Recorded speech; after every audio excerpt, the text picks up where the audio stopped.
Isa ang lungsod ng Maynila sa pinakamataong lugar sa bansa. Hindi lingid sa kaalaman ng marami na halos dito naninirahan ang mayorya sa mga manggagawa sa bansa, mga establishmento, pabrika at malalaking paaralan. Nito lamang buwan ng Abril nang maglabas ng pinakabagong survey result ang Nombio Number one, ng largest Manila. database system sa mundo kung saan lumabas sa kanilang pagsusuri batay sa rekomendasyon at obserbasyon ng users nito na ang Manila na siyang kabisera ng Pilipinas ang nanguna sa mga lugar na may pinakamataas na bilang ng krimen sa buong Southeast Asia habang nasa ika-44 naman na pwesto sa buong mundo.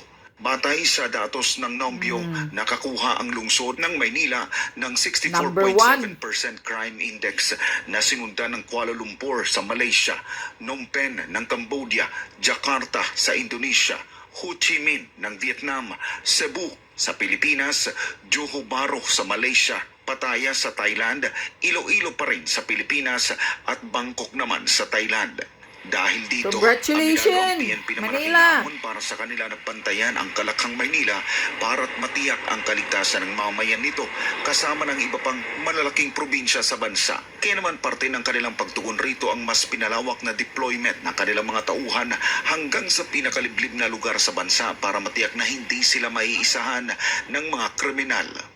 It's in the news na bakit ang Metro Manila mataas sa Manila. Sabi ko, although mataas po sabi ko, kasi highly dense po yung population natin ng Metro Manila. But if you will see, ito po yung ginagawa nila, crime solution and crime efficiency. Napakataas. Hindi po natin napapabayaan. Jesus! Mangyayari yun. Sabihin nyo na lang, maraming demonyo sa Maynila. Na meron pong crime solution and crime efficiency.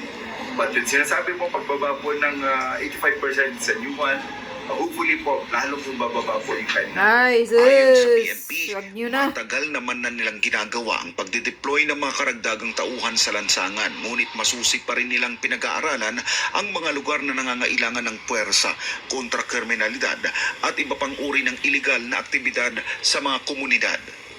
Well, slowly, namimit po natin yan. Kaya ngayon, sir, ay talagang tignan. Yung, kung maalala mo, sir, meron tayong ini-implement na police to population ratio na 500. Ang pinag-aaralan ngayon na hindi dapat ang magiging application ng 1:500 ay sa lahat. Kasi may isang lugar na hindi naman kailangan 1:500 kasi wala namang naitatala na ganong kalaking krimen. But may isang area, katulad ng metropolis, yung mga highly urbanized cities, na definitely yung 1:500 ay hindi siya akma. So tinitignan ngayon at pinapaaral po ng ating GPNP na doon sa mga highly dense and populated cities and municipalities ay ibaba po natin yan into at least 1:350 or kung kakayanin po. Salita lang kayo. Wala nang maniniwala sa inyo. Tila na wala na ang kanilang tiwala sa kasalukuyang administrasyon Yes. dahil na rin nila sa unti-unting pagbabalik ng mga kriminal sa lansangan.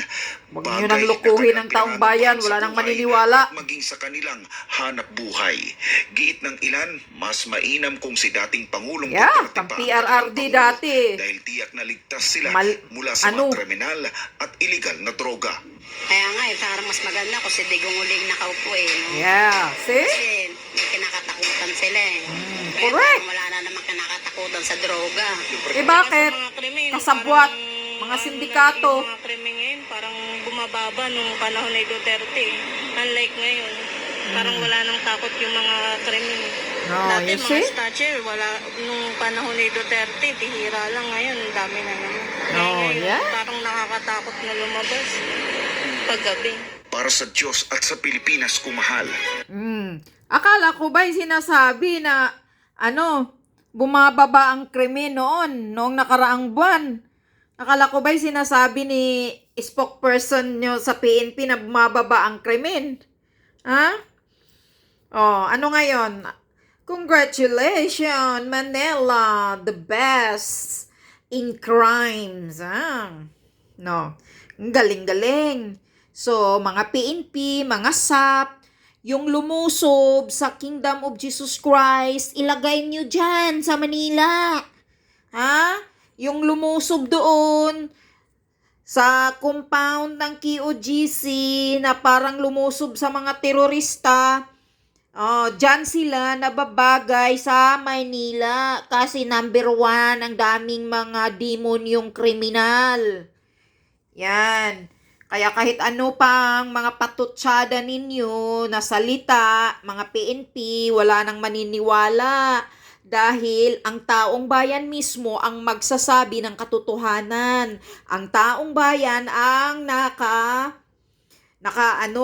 nakakaranas ng nakakatakot na mga kriminal na palaboy-laboy sa kalsada. Lalo na yung mga kabataan na nagsisinghot ng mga yung rugby. Oh, hindi hinuhuli. Kawawang mga kinabukasan ng mga kabataan niyan. Kaya wag niyong sabihin bumaba ang krimen. O, yan na sila mismo nagsasabi. Ngayon nakakatakot. Panahon lang ni PRRD. Maliwanag ang kalsada. Walang palaboy-laboy na drug addict. Walang hold-upper. Walang snatcher. Ngayon, na mismo mga utusan, karamihan ng mga sindikato, huwag nyo nang lukuhin ang taong bayan, wala nang maniniwala. Kaya ang mabuti talaga, umalis ka na dyan. Marcos Jr., lumayas ka na dyan sa posisyon mo. Dahil talagang pinapabagsak ng bagsak mo na ang Pilipinas. Nakakahiya na. Nakakahiya ng umamin na Pilipino tayo. Dahil mabaho pa sa tai ang record ng Pilipinas kung saan-saan ng mga survey. Puro top number 1 sa kademonyuhan. Ngayon, number 1 ang Manila. At saka nga pala, bakit ang daming mga kano nandoon sa Davao? Bakit? Bakit pinababantayan nyo ng mga Americans doon sa Davao? Magulo ba ang Davao? Davao is the best, safest city. Mayahiya kayo. Mayahiya kayong gobyerno ng Manila, demonyong Manila. Mahiya kayo. Huwag niyong guluhin ang Davao. Huwag kayong makikialam sa pamamalakad ni Mayor Basti na nag-war on drugs siya. Tingnan mo, the safest city ang Davao. Di katulad sa Manila, number 1 palaboy-laboy ang mga kriminal. Ang nakakatakot na naman ngayon, ang natatakot, ang taong bayan na naman ang natatakot lumabas. Naghari-harian na naman ang mga hold-upper, snatcher, kidnapper, drug addict. Sila na naman naghari-harian sa kalsada. Ang mga matitinong tao, ordinaryong tao, takot ng maglakad. Yan, sabi ni ate, nakakatakot ng maglakad. Ano yan? Congratulations, the best. So, yung mga SAP, na mga overacting, na lumusob sa Kingdom of Jesus Christ, diyan kayo nababagay sa Maynila. Diyan nyo lusubin yung mga kriminal kasi ang daming demonyo diyan na mga kasabwat ng maraming mga politiko. Yan, mga utusan nila dyan, marami. Kaya ayaw mag-declare ng war on drugs ni Marcos Jr. Baka maubusan ng supply ng pulburon. Di ba kayo nahiya? Nahihiya ako bilang isang Pilipino. Nakakahiya umamin na ganito ang record ng Pilipinas. Lahat na lang top sa kagaguhan, sa kademonyuhan ang Pilipinas.